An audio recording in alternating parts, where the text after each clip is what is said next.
Shalom and welcome to Practical Spirituality here in Asia Torah in the old city of Jerusalem overlooking the Temple Mount. There's something in my ears. I got to deal with it right away. Yesterday what we spoke about was how we live in a bluff. We create reasons why things aren't working. Meaning if something's not working in your life, you'll create a reason why it's that way, and then you'll just live in that reasoning all your life. So, is there any water here by any chance? You've been lipping that stuff? It's kind of my personal bottle. Yeah. That's all right. Yeah, lipping your own bottle is always permissible. Yeah, sure. I think she may know where she is a little better as far as finding water. Just in the way she asked if I wanted water, it seemed like she knew what she was doing. Thank you so much. I'll give you a couple of hints. Behind the desk over there. Okay. Maybe the faucet if I need it, if we're stuck. Okay, so we spoke about how we create philosophies around issues, meaning wherever there's dysfunction, we will create a worldview that somehow supports the dysfunction or keeps it there. And so, but what we also spoke about is why is there dysfunction to begin with? Like, why would we maintain dysfunction? And the answer is because every person has what's called a misery comfort zone, or we call it the MCZ. Everyone say MCZ? Thank you so much. Can you pour me two of those? MCZ stands for the Misery Comfort Zone. Misery Comfort Zone. Now, in the Misery Comfort Zone, there are, let me give you the definition. The definition is that it's the amount of misery that you're comfortable with, and anything that threatens to make you happier, you will sabotage. Okay, I'll say it again. It's the amount of misery you're comfortable with, and anything that threatens to make you happier, you will sabotage. Now, you're probably thinking, wait a second, if it's miserable, it's not comfortable. Like, what is even the term misery comfort zone? Because if I'm miserable, I'm certainly not comfortable. But if you think about yourself, you'll realize that you are comfortable with a certain amount of misery. And whenever you get in a situation that's so good that you don't even recognize yourself, you will mess it up. You got that? When you get in a situation, whether it's a relationship, whether it's your health, whether it's your money, whether it's your stuff, you know, or it could be your lifestyle or whatever. Whenever it's getting too good, you'll mess it up somehow. And that's just the nature of people. That's what people do. They mess up when it gets too good because we don't know how to deal with it and we don't recognize ourselves. And maybe we could do this tomorrow since you asked for yesterday's preview. I mean, I mentioned the misery comfort yesterday and you asked me to do it today, but there's a whole other reason. What are we doing with such a thing? And the answer is that human beings, when it comes to identity anyway, are lacking. I mean, I don't think anyone in this room would come stand up here and tell us who you are. I mean, you want to go up here and like who you really are. Like, someone want to get up here? You want to get up here and tell us who you really, really deep down are. So what you'll realize is nobody knows who they are. None of us know who we are at all. And you want to know who the happiest people are in the world? You want to know who the happiest people are? You want to know the people who are the greatest people, your favorite people? Meaning there are only a few in the world like this, you know, meaning one in hundreds, is the people who are actually fine with not knowing who they are. See, you think not knowing who you are is a crisis. You think a lack of identity is a crisis. Like, oh my gosh, what if people found out I have no idea who I am? That'd be terrible. And meanwhile, the happiest people you meet are the ones who are fine with it. For example, me. I'm a pretty happy person, and I have no idea who I am. I mean, I literally have no idea who I am at all. You know, but what's beautiful about having no idea who I am is it gives me now a tremendous capacity to be anyone, and I often have to be anyone. You know, I'm being asked to be someone all the time. Yeah, I got Blia and Hara. Thank God I have a whole slew of kids. You know, they seem to come every 2 years for quite some period of time there. And I guess the only family planning we did was planning to have a big family because they just kept coming. Thank God. And so I'm really a father in a big way over there. And then there's being a husband. That's pretty intense. And then there's I lead seminars, which means I have to be really firm and really strict.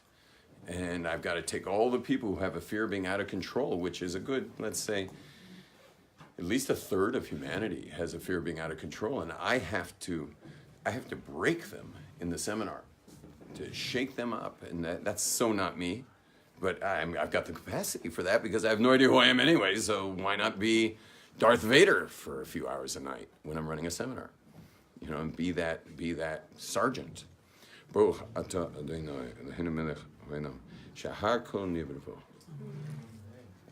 So your issues with not knowing who you are, with your lack of identity, is not an issue if you just embrace it. And if you look at Judaism, by the way, it's trying to get rid of your identity. I mean, that's the whole thing. Who's the biggest hero in the entire Torah? Moses. And Moses is the only person in the entire Torah that's like, the one thing we know about him is he had no idea who he was. He was just like, I mean, you could disgrace him and he just wouldn't even get it. He wouldn't even realize that it was about him that you were disgracing.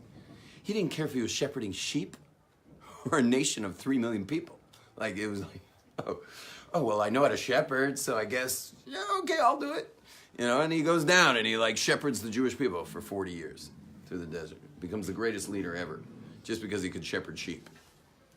He was good. He was a good shepherd. So he okay, I could take those skills somewhere. I could do that. And you can do anything when you're no one.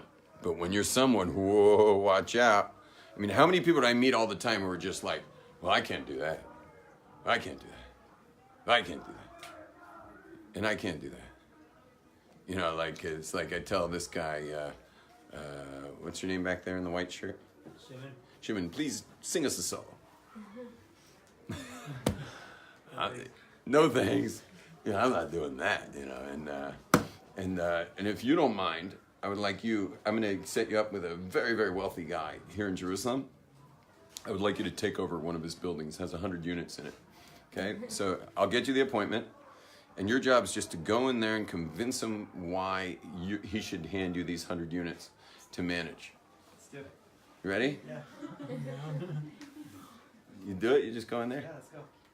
I like this guy. He's a bit of a no one as well. So when you're no one, whoa, it all opens up. Now, so the question was, why would we sabotage for our misery comfort zone? It's because it's all we know. Reminds me of an image I saw once, a clip. I mean, it's a pretty horrible clip, but they were kids who were their skin was visually, singed, and they had been badly abused. And you can see like the child services people are holding the kids, taking them to, a car. And the mother is in cuffs and she's being put in a police car. And the kids are screaming mama over the shoulders of the people services people. You understand? They're screaming mama. And so I mean, that's just an extreme visual for you all of what we're like, because we're all screaming mama for. Mama is your identity, and your original identity comes from mama, and we're all screaming mama for things that just don't work for us. They don't work at all, but yet we'll keep it because it's all we know of ourselves. That's how we know ourselves. And so we want to be really careful of that and embrace the no one inside of you. Embrace your no one. Embrace the no one, because that no one is your greatness. That's your greatness, and that's where you stop limiting yourself in what's possible for you, because I'm no one anyway, so let's go. Whatever it is. But we are all locked on to various identities, many of which we should have discarded a long time ago, but we still hold on. And so I want everyone to take a moment right now and just think a little bit about what kind of identities are you holding on to, and where do they have you stopped? I want to just take a moment on that. Let's look inside. Where are you stopped?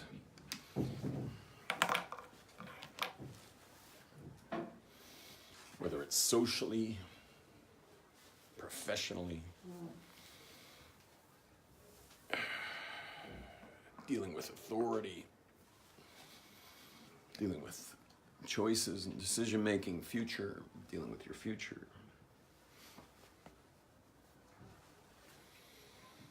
Where are you stopped? And you'll notice that that it's because there's some kind of identity that's being threatened, and therefore you have to keep yourself held back there. There's an identity it's at risk.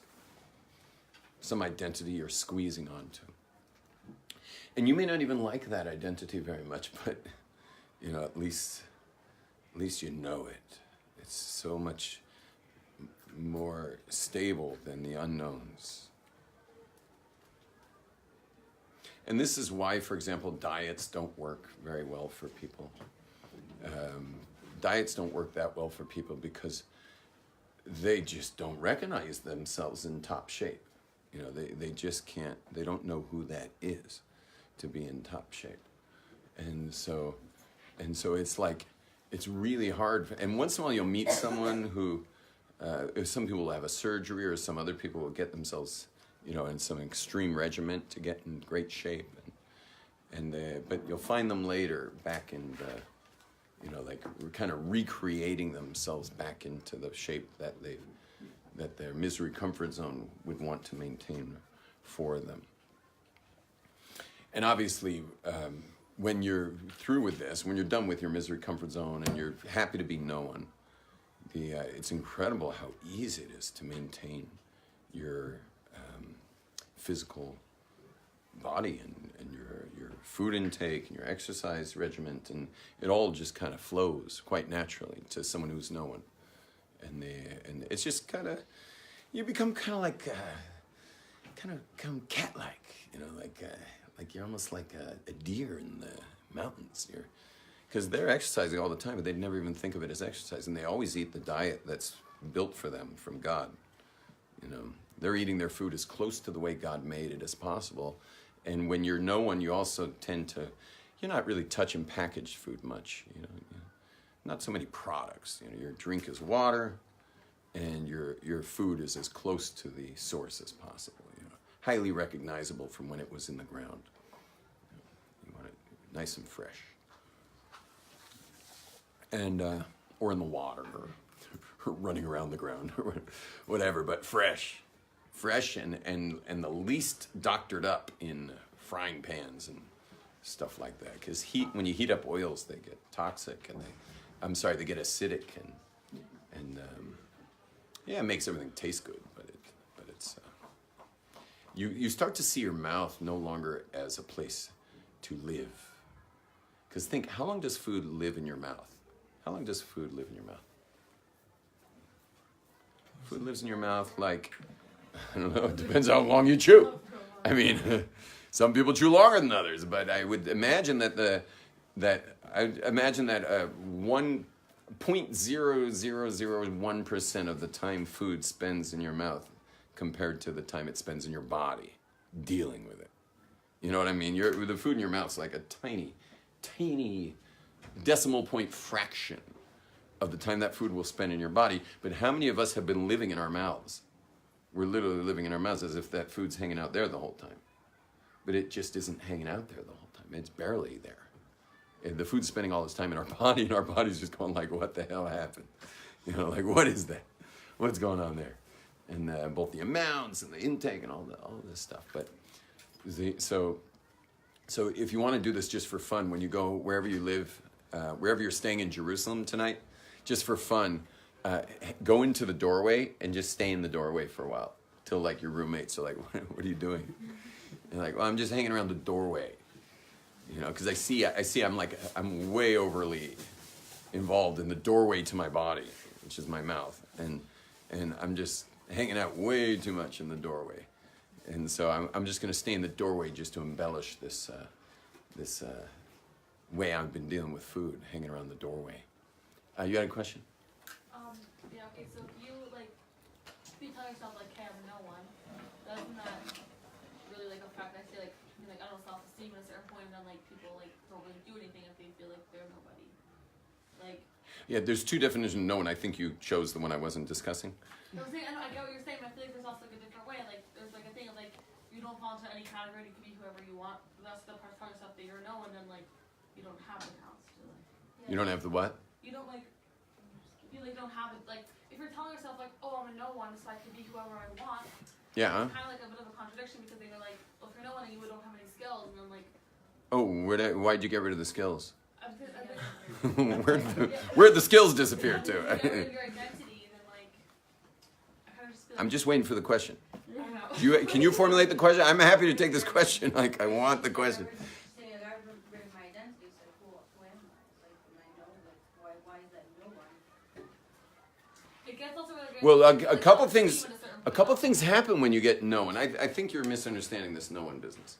Okay? A couple things happen when you get no one. And I was going to do this tomorrow if you wanted, but I'll just give you a little of no one. So once you have no one, so you got a couple good things going on. Number one is your personality.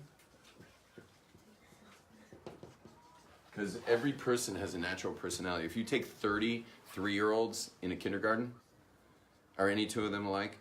Are any of them two remotely alike? No. They're not even remotely alike. It's shocking how every single kid comes with a totally different personality than the one next to them. This is before they've been highly socialized. They're 3, you know, and they're just not, there's no two alike. So all of us have a natural personality.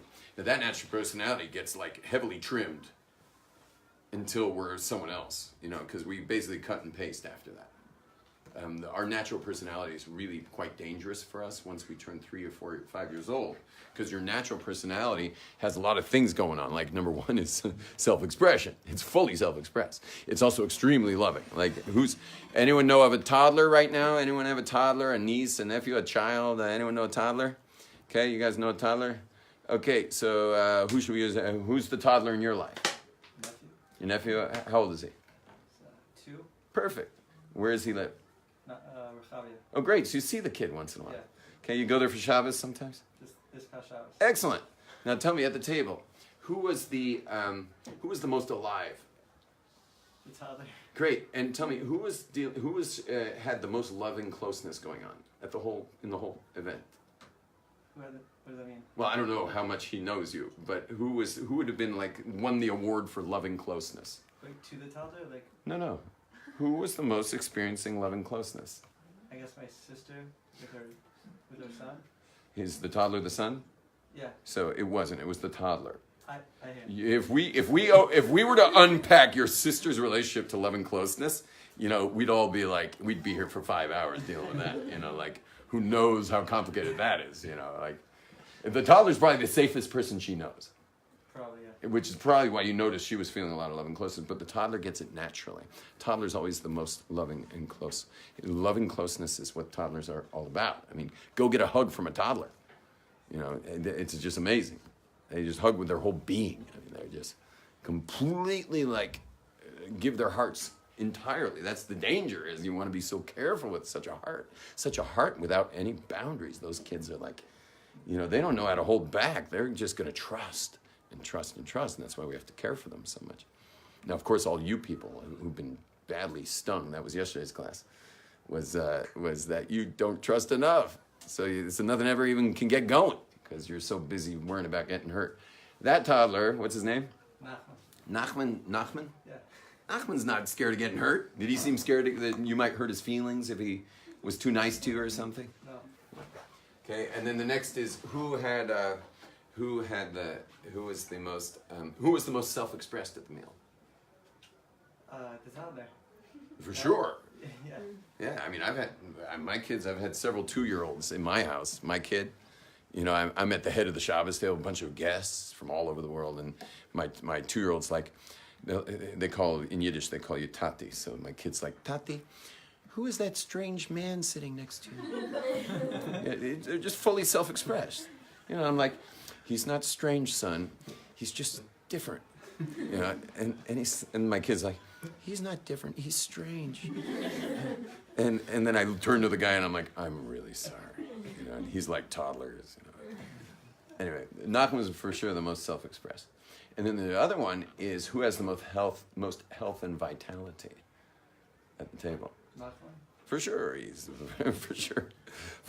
Health, vitality. I mean, he's just like a lean, mean machine. That kid. You know, he's on that. Was he obese? No. No. Was he lethargic? No. No. Was he on antibiotics? No. No. And so now, by the way, kids can wind up on antibiotics if you raise them in a shtetl, because they're just catching everything. But it's better just to let them ride it through, because the immune system of kids raised in shtetls. No, Rechavi is not a shtetl. But I raised my kid in the shtetl. It's the best thing. I mean, they catch everything before they're 3. And then there's nothing left for them after that. You know, they're just healthy. Amazing. These kids are like, it's like just one giant pool of germs. All these kids, I mean, they used to be evening time. Everyone just searches for their kids because they pass out. Kids, there's so much vitality in these kids. They don't go to sleep. They pass out. You find them like sometimes a kid's missing in my house. We finally were like, let's check the bathroom, you know, and there she is, fast asleep on the toilet. Yeah. You know, they pass out. These kids. They don't fall asleep. We go to sleep. They pass out. And so in our shtetl where I live, they could pass out anywhere. And so the neighbor just puts a blanket on them. Then they forget about the kid because they got their own 10 kids to worry about. And now your kid's sleeping somewhere and the neighbor doesn't even know they're in their house. There was several times we knocked on doors and we're like, you know, is our so-and-so in your house? And they're like, no, he was here earlier, but he disappeared at some point. Now there's a whole neighborhood search and finally they find the kid in one of their bedrooms, you know, like passed out under a table or something. And lastly is of everyone at that Shabbos table, who was the most satisfied? For sure, because he doesn't have, see, we're always like, you know, I was just with someone an hour ago who was telling me that he just worked with me last week. He was in my seminar, so he said that he enjoyed his first schwitz ever. His first schwitz. You guys know what a schwitz is? Schwitz? It's a sauna. Sauna. So Hasidim, part of the culture of Hasidim, first of all, Hasidim had more fun in general. Because I was a litvak at one point. You guys know what a litvak is? Okay, you can look it up in the dictionary. But I was a litvak at one point. For 3 years, I was like a litvak. And I wasn't any litvak. I was a stinky litvak. You know what a stinky litvak is? No. I was it. I lived it for 3 years. I'd be in the middle of a Shabbos meal. Once it got to about an hour and a half mark, I would go up to the host and say, you know, this is really Bittel's man. You know, do you mind if I bench and go back to Beis Midrash? You know, and I'd say it just loud enough that everyone at the table should hear that I consider this table a waste of time because shouldn't we be learning Torah right now? And I was that guy. Every week I would do that at every meal. Like I just waited for my moment to like let everyone know that I'm going back to learning. You know, and then I'd go in to learn and like learn all night, you know, until the morning and daven at sunrise. And you know, I was a crazy guy. I was like the classic litvak. But what happened was because of my action sports background, because I spent years and years and years just involved in action sports and serious social events and lots of fun and big parties and stuff like that, because I had that background, by my 3rd year of being a litvak, I started getting this terrible sense of boredom. And because my body was used to a lot of action. And I was getting like chronic boredom. You guys heard of chronic boredom? It's a syndrome that Hasidim have if they're raised Litvish. So I was going through chronic boredom, and I just needed some action. And wow, when I met those Hasidim, a lot of fun. Like for example, our prayers are primal scream praying, where I pray. You know what primal scream therapy is? Primal scream therapy is amazing. I was actually just another a client I had this morning I was working with. I was trying to get him to his primal scream, but we're nowhere so far. And he's like, his job was to say, I will express myself. And then I say, you will not. And he's like, I must express myself. And I say, be quiet. You shall not express yourself. And I would keep getting louder and louder till he could get to his primal scream and let out that he must express himself. We didn't get anywhere. But we're working. It's the second time we tried that particular therapy, where I keep kind of abusing him that he shall not express himself until he will finally, I'm just waiting for him to scream and get it out. Anyway, there's a therapy called primal scream therapy. It's a pretty amazing therapy. So there's actually, I found a Hasidic synagogue that does primal scream prayer. Primal scream prayer. I mean, there's no one in this room who's ever screamed as loud as we pray. You know, unless you had some crazy emergency and you screamed like meaning like your sister was about to cross the tracks, and right when the train was coming, and you just screamed from like 50 yards away, like with everything you had, because that was your only hope to save her. Maybe you screamed that loud, and even then, maybe not. Where's the synagogue? It's in Mea Sharim. It's in Mea Sharim. You got to kind of get through Mea Sharim to get to the synagogue, but it's. Perfect. Right there. Pinsk Carlene, it's in Beis Tzah. Oh, wow. Yeah, join me this week. I'll put you right next to me. I'm in like the real pocket of screamers. What time are you doing? What time? Normal times. We hold by Zmanim. The normal times. Normal times. Shachris is 8. And I mean, say Kriya Shema, because Pesukah Zimmer is an hour and a half. You know, so Shachris is at 8. And then Mincha, Mariv, and Shabbos is right before Shkia, 10 minutes before Shkia. Now, anyway, but there's also mikvahs, and there's road trips, and there's get-togethers, and there's all this good stuff. So anyway, I became Hasidic. And I've never had a dull moment since I became Hasidic, because it's a lot more fun. And the thing is, it might not be as fun for ladies, because if you're Litvish, your husband's actually home Shabbos night. You know, if you're Litvish, you get to like have your hubby all to yourself.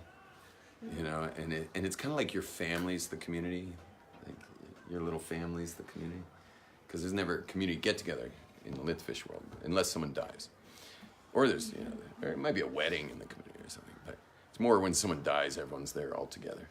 And the Hasidim, they're all together like all the time, you know, constantly getting together. But maybe a little harder on the women. Don't know. But we're also much more into Kabbalah, so at least the women get like Kabbalah going on, because Hasidic study is Kabbalah. They just kind of, it's like layman's Kabbalah. Kabbalah for the layman, for lay people. But it's pure Kabbalah. I mean, if you know Kabbalah Sfarim, it's the same stuff as the Hasidus. It's just that the Hasidus it's all been couched in a way that you can get it without creating any destabilizing parts to it when you learn Hasidus. Anyway, that's it for my commercial for becoming Hasidic, or at least marrying a Hasid. Obviously, anyone who's raised secular, becoming Hasidic is something they should think twice about, unless they're going to live in Sfat. If you're going to live in Sfat, being Hasidic is just the most natural thing that ever happened. But if you're not going to be living in Sfat, so joining the Hasidic world, if you're not from an observant background, is a dubious thing to do, and maybe not so recommended. Not so recommended. Okay. Anyway, but when you're no one, you got your natural personality. Then you have another thing which is amazing, is you have what's called koichus and nefesh. I don't know how to explain that, but how do you say koichus? It's like, yeah, it's the things you are naturally good at by birth, like you're just born into that. So that's called koichus and nefesh.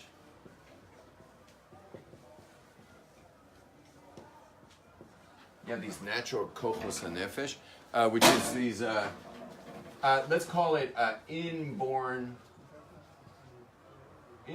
skill sets, although they may not be specific or necessarily honed in yet, but you have natural things. Like, for example, there's 3 categories of kochas and nefesh.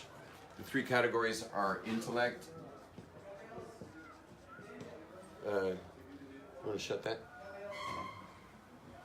So there's intellect, and then there's interpersonal, and then there's the instinctual. Like I do career counseling, so I had a lot of meetings today. Someone else hired me to find a career. So we first sat down to figure out what are his kochos and nefesh. What was he born with? Is he intellectual? And the answer was no. Is he interpersonal? Also not. Was he instinctual? Very instinctual, and I knew that already because when you could sense an instinctual guy, and they're often instinctual people will often be a bit heavier, which was a quick tip off, because their animal instinct's strong, and so their appreciation of food is more, and if they're not into sports, they might come out a bit heavier, instinctual people. But what's nice is this guy's going to be a wealthy guy one day, because there's 2 other settings. There's either flow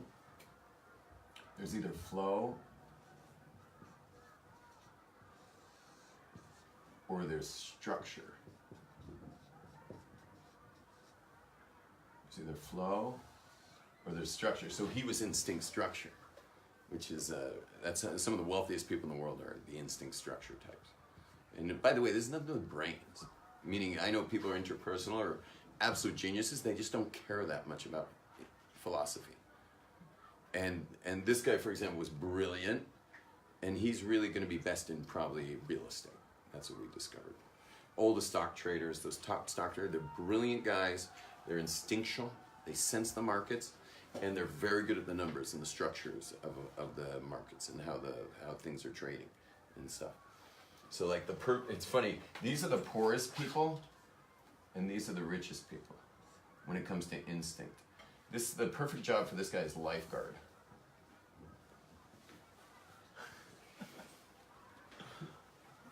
Instinct flow.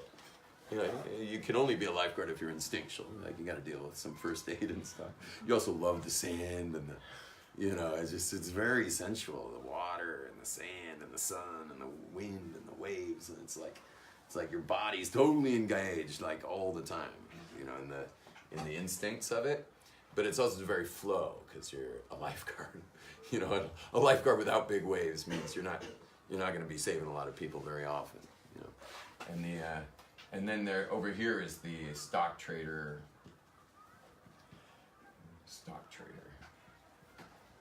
All those best stock traders are over here. And then there's all the interpersonal occupation, the intellectual occupations. Anyway, but we all have kochos and nefesh. And this thing that I painted on the board just now is like the answer to your kochos and nefesh.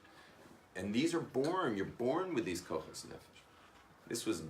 It's built in. These are not socialized things. They're in Nachman, the toddler in Shabbos. Yeah, he's already there. You'll just notice when you hear the 2-year-old's questions, you know, they're either going to have to do with ideas, or they're going to have to do with relationships, or they're going to have to do with things. Okay? Ideas, relationships, and things. And you don't have to spend more than an hour with Nachman on a walk or take him to the park and just listen to him talking away. He's going to talk away. And you'll just notice it's either going to be idea-oriented, it's going to be interpersonal-oriented, or it's going to be thing-oriented. And so you get to know him real quick. And so we all have that. So you got that, young lady? What's your name? Rivka. You got that? So being no one, you already got your natural personality, which is a hell of a lot better than the one you created. No offense, Rivka. And I don't know who you are, but I promise you, the natural one's the one I would prefer to interact with than some kind of some kind of fabricated one that was there to protect you anyway from God knows what, because we all go through stuff growing up and we create our personality around what we went through. And think about it, your whole personality is really just what you went through, but a protective device. That's what you don't have a personality. You have a fortress. Your personality is really a fortress, not a personality. And when you're no one, there's no fortress. There's just you, pure and true. And then you got your natural personality, which is always fun to be with someone who's really pure and free and natural. And then you have your kochas and nefesh. And then you have above that, and I started with the end. So that's why I think you didn't get it. Was I started with step 4, and step 4 is I don't know what to put. So you got 1. We'll call it step 3, 2, and then step 3 down here is your what we'd call it is just your. You guys help me with this. It's what we spoke about earlier. You're like pure possibility. Like you can wear a million hats. Everything's possible. What would you call this? Your what? Potential. No, but it's much more practical than that because you're constantly applying it. Like now I'm a father. Now I'm a mother. Like my wife leaves the country. Now I'm a mother. Flexibility. What? Flexibility. Flexibility. It's your ability to wear a million hats. Juggling. Multitask now. What? Juggling. Huh? Fluidity is a dangerous term these days. But it's a much better term than anyone else's so far. It's your...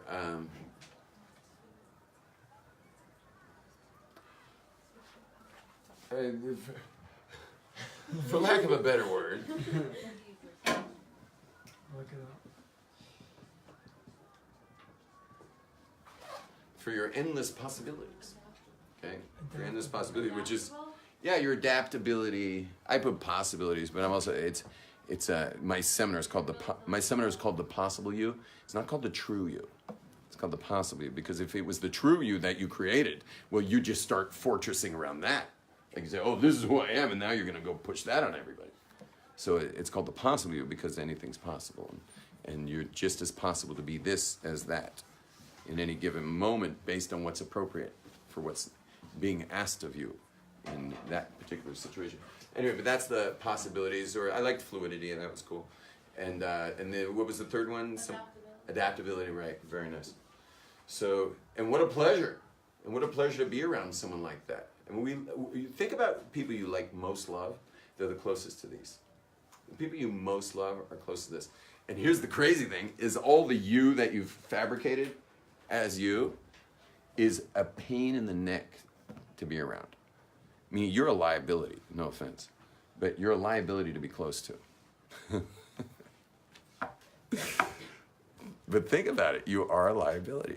It's not easy to get close to you. You got to be like some kind of genius to like not step on the eggshells that are nearby. And you have not made it easy to get close to you. And yet your deepest desire is to get close to people. Like all you want is closeness, but you're just complicated. And it's taxing to be close to. You know, it's effort. People come out of their relationship with you exhausted. And meanwhile, you're desperate for closeness. So obviously there's some problem going on here. There's we're missing it. Like there's some disconnect going on here. And the disconnect is with a very simple disconnect. The disconnect is you disconnected from the known, which is another way of saying the toddler, or even better is to say the neshama. The neshama. That's the disconnect. That's the disconnect. And Torah is always trying to get us back there. And here's the kicker. The kicker is that everyone in this room, with the exception of maybe 4 people in this room, were raised in full tribal Judaism. Shabbat, kashrus, prayer. Like we were given a path of total ego, self-image nullification. We're all raised in it. I mean, think how much Judaism's there to knock down your ego. Think about it. The whole tradition, the point of the tradition is to connect to God, but the whole tradition kicks you down so hard on the ego. Kicks you down. Like, I don't care how big you are in the world. Like, you got to shut that device off for 24 hours a week. And you cannot assert yourself in the world for 24 hours. You're just a nobody when it comes to social networking. You're a nobody for 24 hours. It just knocks you down. You want to go interact with all the stars and all the big people and socially and everything? Sorry, you're not even allowed in a kosher restaurant. You can't even go in there to drink water. You know, especially men in a kippah and tzitzis and, you're not allowed in there. Because we got an issue of Marasayan. People see a person like you in there, and they start to think maybe it's kosher. And next, Jews are going to eat there, so it's forbidden to even go there. So you can't even interact normally with all the ego people, all the stars, all the socialites. Like Judaism will keep you out of there. It's going to keep you humble.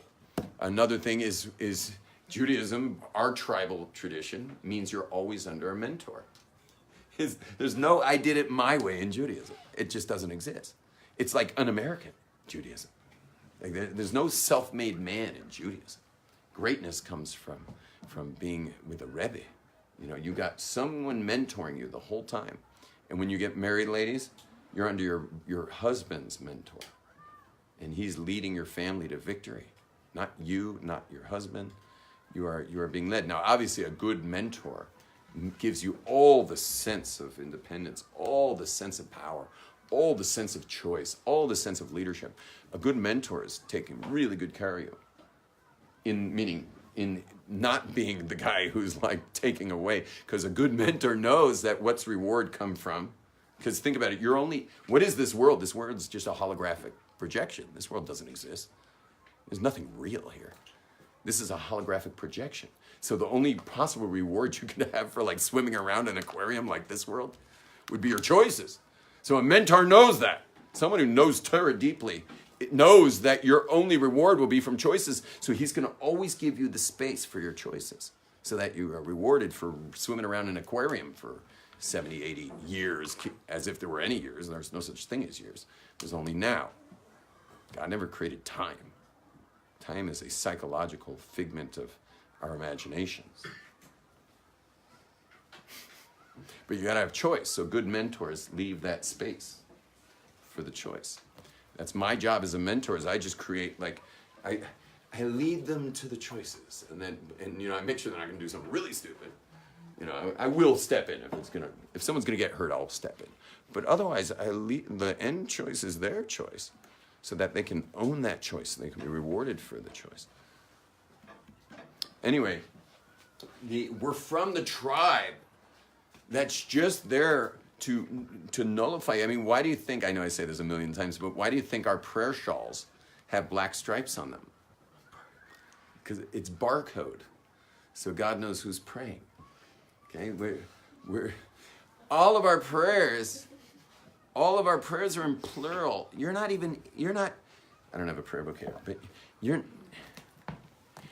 no offense, you're not in here. This doesn't include you.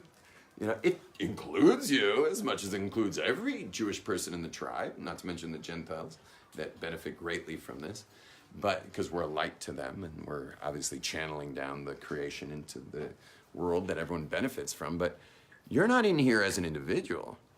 When you just turn to any page, you know, it's just Song of the Sea. It's not about anyone there except for that. But you know, these aren't prayers, but not getting any prayers. Here's some prayers. Baruch atah Hashem Elokeinu. What's that mean? Our Elokeinu? Our God. Velokei Avosenu. And the God of our fathers. Abraham, Isaac, and Jacob. It's just, you're not in there. Like, you're from a tribe that was set up for you not to fall into, and I hate to go this strong, but I'm going to go this strong. I realize I better stop soon.